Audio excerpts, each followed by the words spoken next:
Welcome to Bleav In 76ers with your hosts, former 76ers point guard Eric Snow and two Sixers fanatics in Marcus and Teja Dash.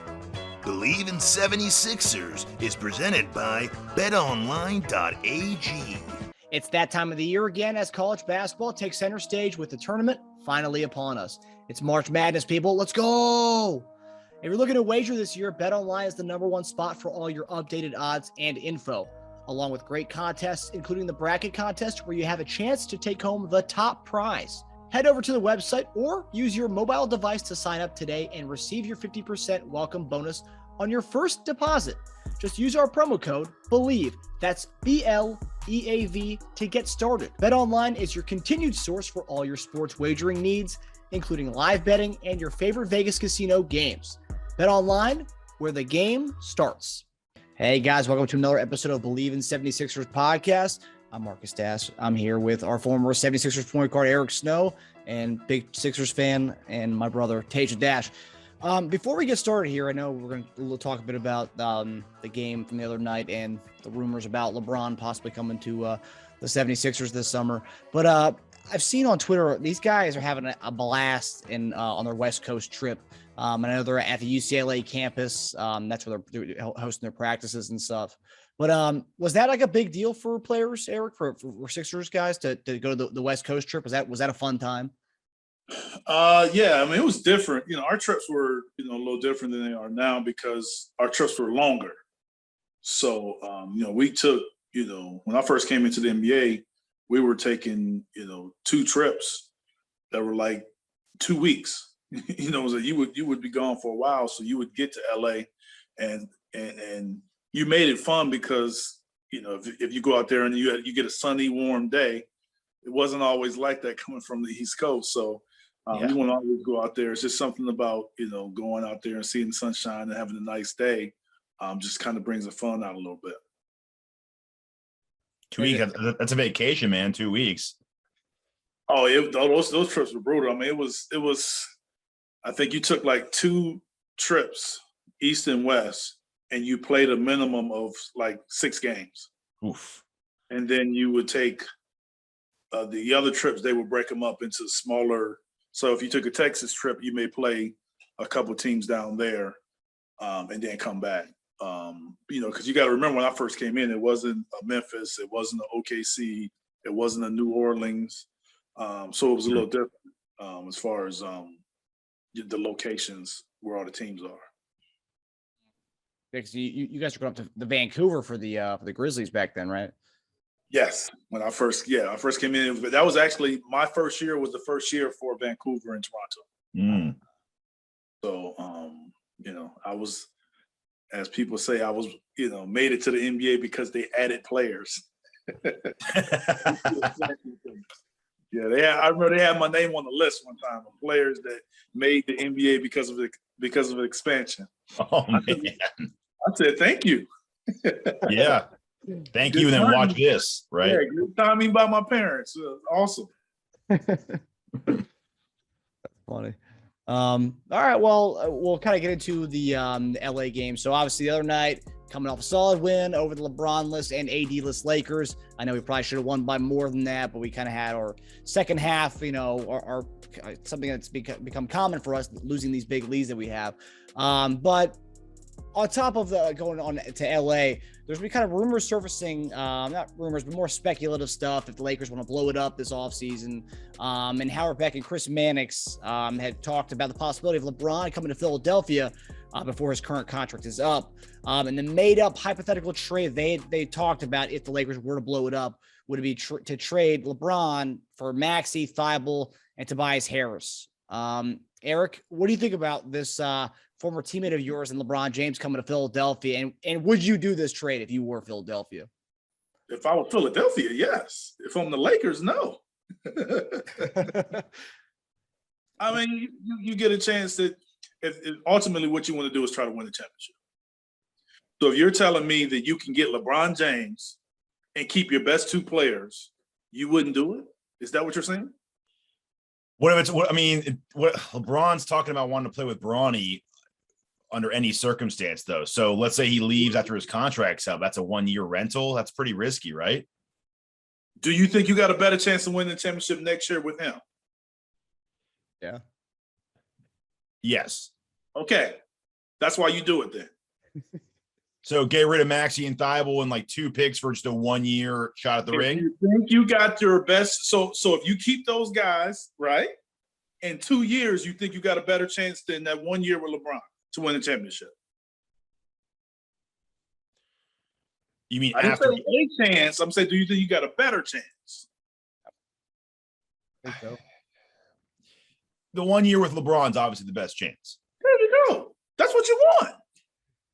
You want the best chance to win the championship. Now, I don't think if the Lakers are going to do it, like you can't do that, without getting tons of picks and all kinds of other stuff. So I know that. Yeah.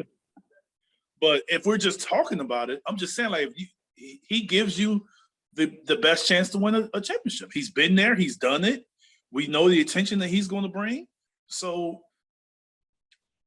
I'm just saying that's your best chance to win. I mean, that's why I think that if you want to do it, you want to get your best chance to win it. Like he gives any team that he's playing along with, when you bring along those guys. I know you look at their team now and say, well, they aren't winning it now, but they did a couple years ago, and Anthony Davis isn't playing.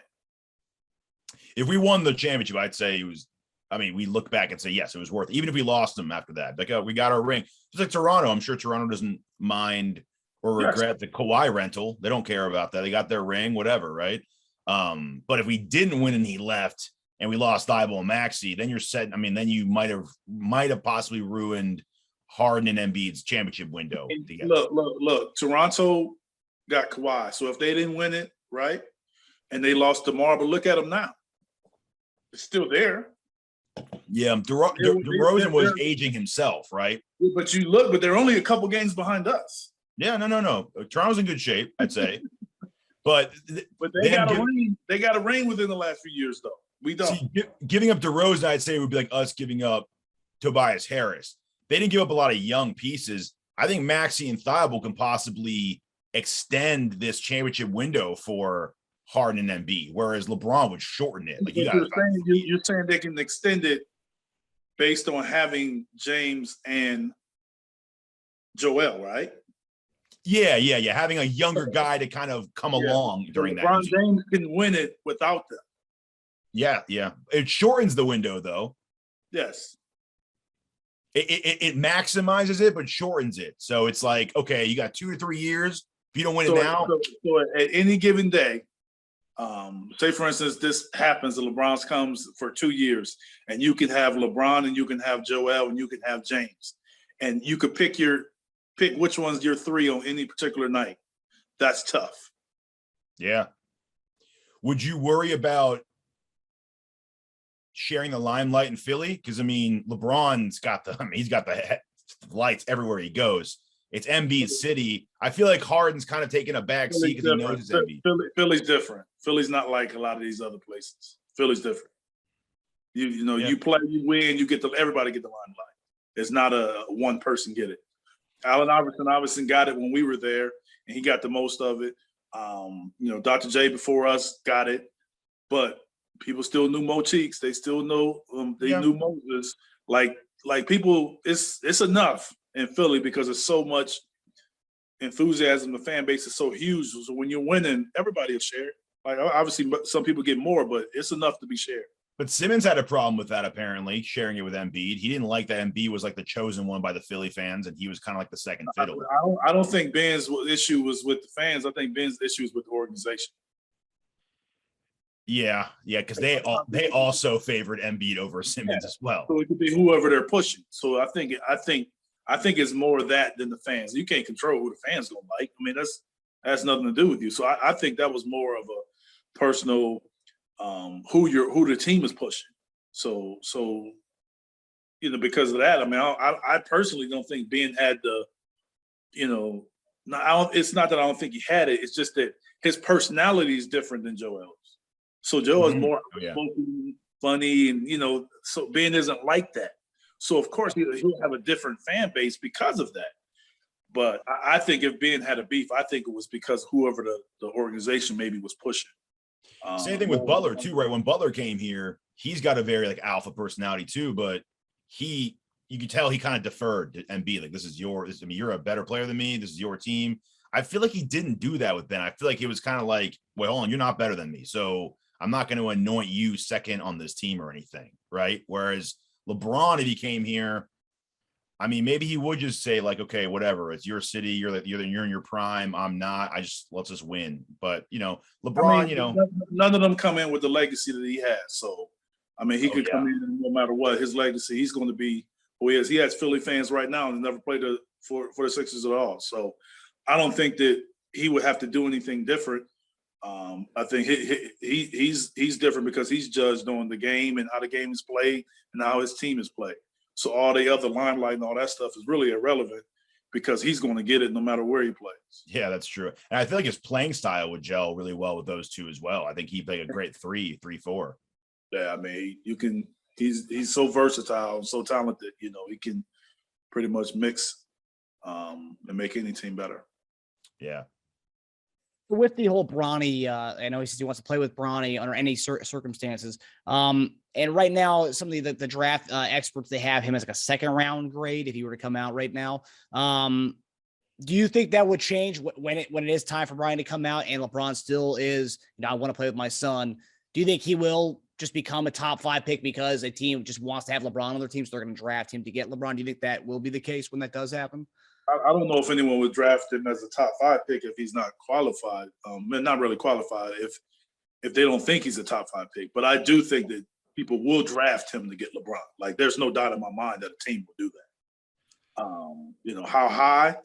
I don't know. It kind of depends on the team and the assets and draft picks and everything else that they have. But I totally Bleav that someone will do it to get LeBron for a year and get that. I mean, get those butts in the seats, man.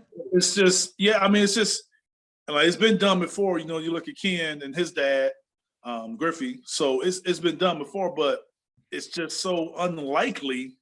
And then you got a guy like LeBron, who's like Ken, but Ken was like the son.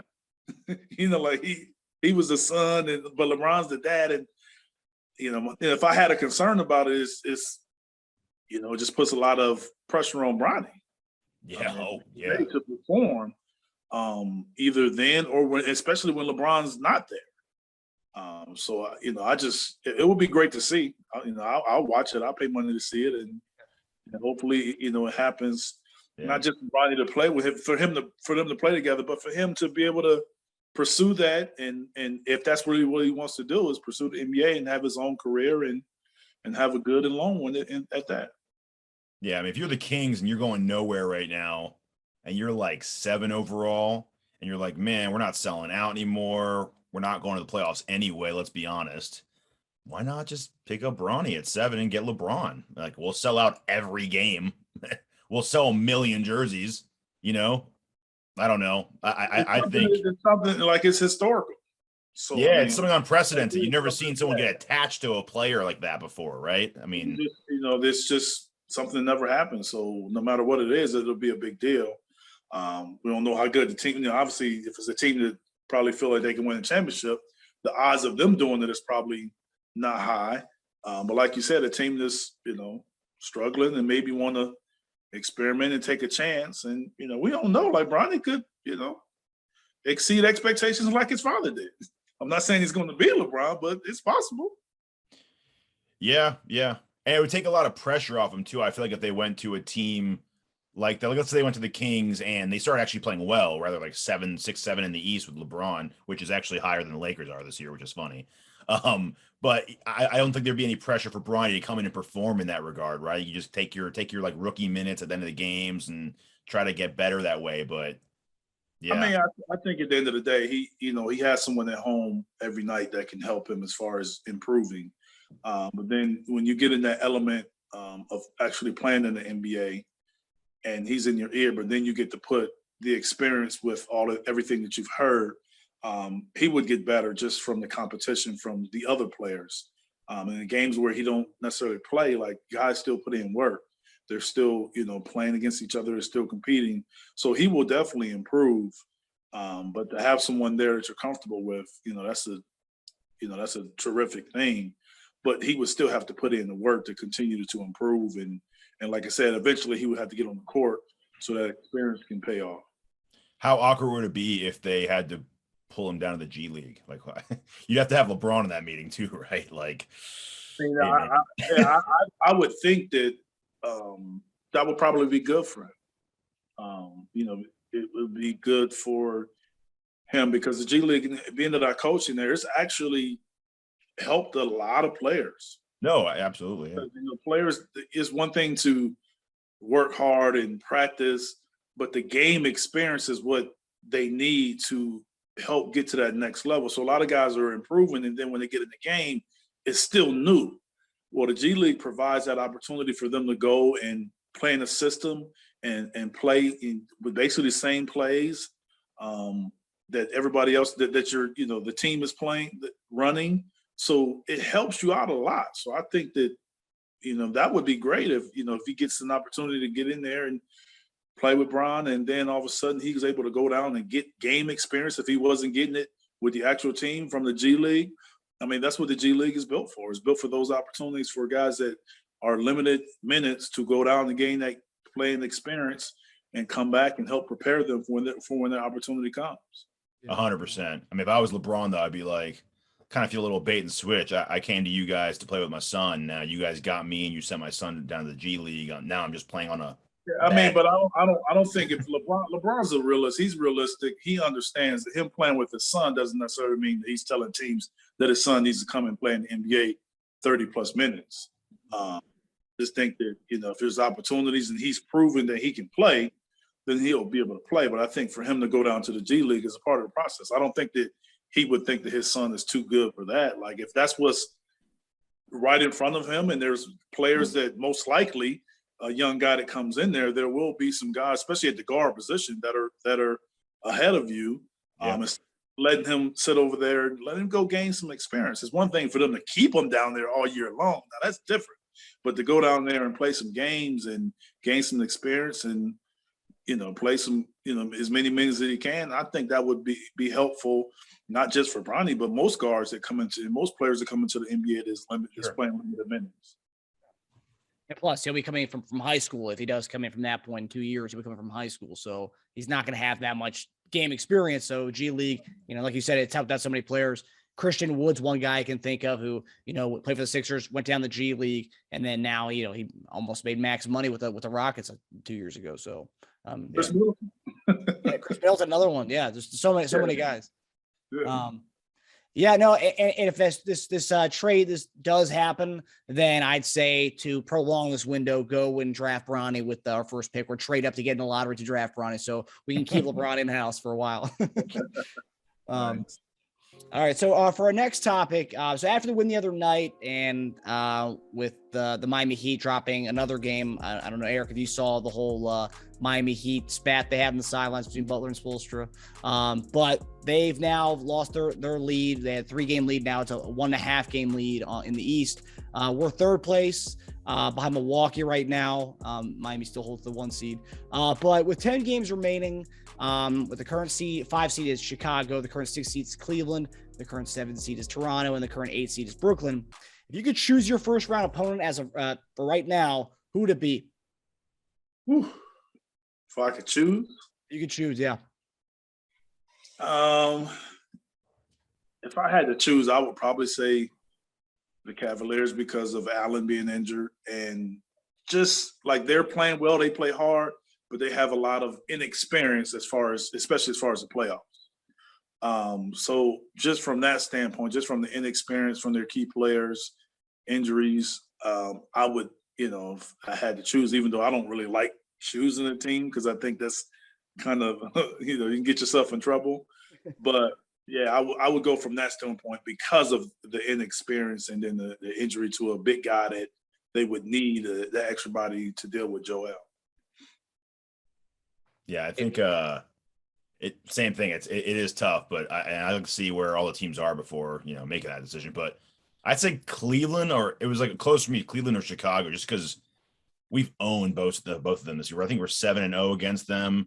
I think Chicago looks a little out of gas because you have the players that aren't injured compensating for the guys who are injured, and DeRozan's just played out of his mind all year. I mean, the reason why I didn't pick Chicago because I do feel that they have more star power. They have guys that can win the series. Yeah. They have a guy who can go off and win it by themselves, I think.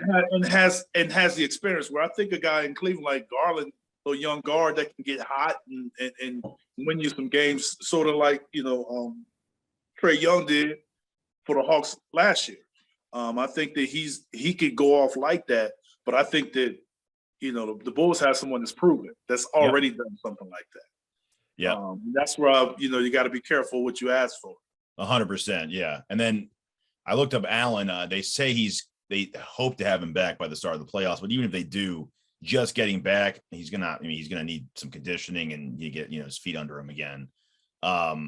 But yeah, I'd say Cleveland because of the playoff experience. I think the only guy who has playoff experience in that lineup is Love. He has a lot of it, but still, that's it.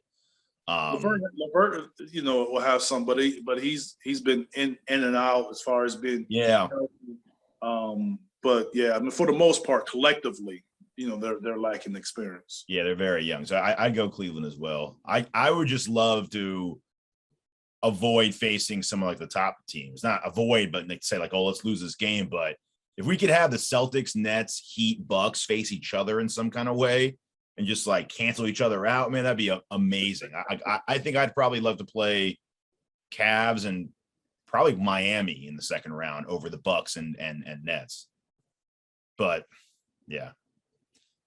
I mean, the way it's going right now, if we can avoid the Nets in the first round, either the Nets or the Bucks or Miami or Boston, one of them won't be there in the second round. Yeah, that's right. Yeah, and I mean, with the Heat, what's going on with them right now? I don't know. I mean, you've been around a lot of different locker rooms. Just think about that though. So you do all of this playing, and everybody's Teja, like within 2 games from as far as Miami, the top 4 teams are all within 2 games. So that's Miami, us, and Boston, and who's the other team? Milwaukee. Okay, just think, one of those 4, they're fighting within 2 games, and one of them will have to play the Nets in the first round. Yeah. That's your reward. Terrible. It's terrible. And because the whole Kyrie thing's gone. And Kyrie will be playing home game. Yeah, forget about that whole, because that was always a variable, but that's gone. That's over. And now they're saying Ben Simmons feels a little better. If Ben happens to come, that's just, you can think whatever you want to think about Ben, but he is an all-star player. He's proven that, and he gives them a dimension that they don't have. So it only makes them better. Doesn't make them worse. And with Ben's kind of game too, I feel like even if he doesn't play all season, he's got the kind of game where they're like, you know what? Don't do too much. Just come back and D up their best player. That's all you got to do in this first round. Just D up their best player. He gives them a dimension they don't have. Like, they have bigger guys and athletic guys that can maybe go up multiple positions, but they don't have one that can grab the rebound and run the point. Yeah. So and now, so now you're saying Kyrie and KD can just run and go and catch and shoot? Man, come on now. Yeah. I don't want to. I mean, if we could avoid that without mini tanking, I'd love I to. said, they may lose in the first round. Nets may very well lose in the first round. But those top 4 teams that are fighting for that number 1 seed, the number 1 seed could very well play the Nets. It's so tight too, because you have the Heat. I think then it's I think a 1.5 game lead over the next 3, and the next 3 are almost tied. They're right there with each other. It's so tight that you can't chase a matchup. No, you can't. You just got to play. And then the next, I think 5, 6, and 7 are within a game of each other too. And then you have a 2 or 3 game gap between them and the Nets at 8. So it's it's crazy, man. The Nets could go on the run and get 6. Yeah. Yep. Yeah, it's going to be a fun. It's going to be a fun last 10 games. The playoffs will officially start before the play-in game. Oh yeah. And I'm really glad, by the way. I mean, obviously I want to go to the championship and win it, but I like that. I don't want to knock on wood. It's a lot healthier this year too. There were so many injuries around the playoff time last year. That was like the main variable in who went far and who didn't. But this year seems it's pretty healthy right now across the board in the East. Yeah, I mean the Bulls have some injuries. Key guys are playing, but they have some in the Nets. If they can get some, Ben back, for the most part, we'll have a playoff where you got to win it. Yeah. and the no COVID aspect as well. No more of the guys being out for COVID. No bubble and no COVID and no injuries. Yeah, for the most part. It'll be exciting. Yeah, it's gonna be exciting. We'll say though, even though the New York City that mandate's done, if they do have to play Toronto in Toronto, though, he still can't play in Toronto. If they had to play in 7-8 games, so that there's still that, so that might come back to bite them too, though. And that would be kind of comical if that were to happen. That's bad luck. That's bad luck. Yeah. Yeah. So we'll see. And just a quick one on that, Eric. What were your thoughts on the Miami Heat? That little kind of spat between Spoelstra and Butler and Udonis Haslem. It happens. No big deal to me. I think that stuff happens way more than you all realize. You just kind of see it when it gets caught on video, but those kind of things happen way more often than you. Even between like coach and player, like talking about fucking fighting and stuff like that. Those kind of quotes. It's usually not the head coach, but it's usually an assistant coach. Mm-hmm.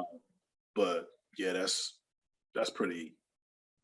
I wouldn't say it's common, or like it happens all the time, but it happens more than you realize and you see. Guys come in and sometimes it's just not. People don't have to pull people back. But yeah, Spo was a little for him to go on the court, even like out of the timeout. That was pretty interesting. He grabbed the clipboard just to throw it. He grabbed it and threw it.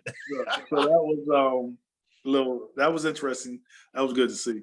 But the thing that I found the most interesting was that it was a coach and player after one player. Yeah. Usually it's just like a coach's or a player versus a player, but it's the coach and player against one guy. So I think it was maybe a situation and then something that was said to the individuals about the situation. Mm-hmm. I guess Haslem's the closest you could get to being a player coach too, right? Well, I mean, Haslem was also a guy that's, if I wanted to pick anybody on that team that's going to really fight, he would be the guy. Oh, yeah, I'm not going to mess with Haslem. Absolutely not. The first thing I said when I saw it, I was like, yeah, do that with Haslem. Do that with him. He probably wanted to let that one go right there. I actually give him credit for being very, like, team-friendly about it. He was like, they're your enemy. He was playing the good, like, leadership role. And then you see Butler say something that makes PJ Tucker's head whip back. And then Haslem started I'll beat your ass. Like, let's get real now. Yeah. Because it went from team stuff to personal. Yeah. Butler must have said something a little basically too. That's what happened. It went from team to personal. Yeah. So, all the other stuff, let's do this, let's fight them, not us, and all that. Yeah, all that rah-rah stuff. And so when his tone and words changed, I think there's a reaction. Yeah, that's probably when it should have ended. Yeah. It's also funny too, because Butler's usually like the tough guy, but when he got tough with probably one of the toughest guys in the NBA. That's the wrong one right there. Yeah. Leave that one. Let that one go, Jimmy. That was good stuff. All right. So last topic, game predictions. So we already won one game in LA this week. But we lost the first matchup to the Clippers. At home, it was actually we had a 24-point comeback by the Clippers against us at home. They won 102-101. I believe Marcus Morris had a huge game that night. It was Marcus or Markeith? I think it's Marcus, right? Marcus is LA. Marcus. Yeah, Marcus had a huge game against us in that one. It's always like the unsung heroes, guys. Cousins against Denver, Marcus Morris against the Clippers. But yeah, so we lost 24-point lead. They came back to win that one. So but right now we are a 5.5-point favorite against LA, which I thought was pretty kind of high because LA is playing good right now. But who do you guys have tonight and why? I have us winning. I think that we all have to. You have with Boston and Milwaukee, right there. We got to keep winning games, and I think we still kind of feel we can catch Miami. The Clippers played really well at home. They'll be confident against us because of the comeback that they had. So I think it'll be a closer game. I'm not sure we'll cover the spread, but I think we'll get the win. Yeah, I think the last time we played them with that collapse, we also only had 8 active guys that night, and Furk and Isaiah Joe started. Oh, and wow. I think Charlie Brown Jr. played our 6th most minutes on our team that night. So we were hurting a little bit for sure in depth. But again, it's hard to say that against the Clippers, who's missing like $100 million in salary. So, but yeah, Clippers, I mean, they, no matter what, they play everyone tough. I notice that all the time, but they have lost, I think, 7 out of their last 9, 4 of them by 12 or more. And they've traveled 5 out of the last 6 games. So they're running ragged a little bit. I do think we win because, again, what Eric said, we need it. We need it more than they do right now. And last game, Embiid, Toby, and Maxey combined for 79. I think they have a big game again and add Harden into the mix. I think we cover the 5.5, and win it. Yeah, big game. That does it. Before we go though, Eric, what do you got this weekend as far as the games tonight? Are there any going to be surprise upsets in the college games tonight before as we head into Elite 8? Surprise? No, I think St. Peter's will play Purdue well. I think Purdue would just be a little, too big, and because they'll have the best player on the court in Ivy and shooting from their shooters and that size. So I think they'll be, even though it's exciting to see Holloway's team play in St. Peter's, and just think it'll be tough for them. That UCLA and North Carolina is very interesting. I think either one of those teams that win could win a championship right now. Yeah. So, it would be interesting to see, Kansas and that Kansas Providence. That's an interesting one. That's a good game. I picked Providence beforehand Ew. to beat Kansas. I just, the other 2 games with Miami and Iowa State. I messed up both of those. I didn't pick either one of those teams. But I'm sure I'm not alone on that, though. Marcus has got Providence and UCLA going all the way, or for the Final Four at least. Yeah, and championship. I have Providence, and my son has UCLA. One of my older son has UCLA going, but I was the only one that picked Providence to go. Yeah, I think Providence has a lot of seniors on that team. They had like 13 games decided by like 5 points or less this year, and they were like 12-1 in those games. I actually picked Purdue too, so I picked Providence and Purdue. My other 2 teams didn't make it. My top brackets were disappointing.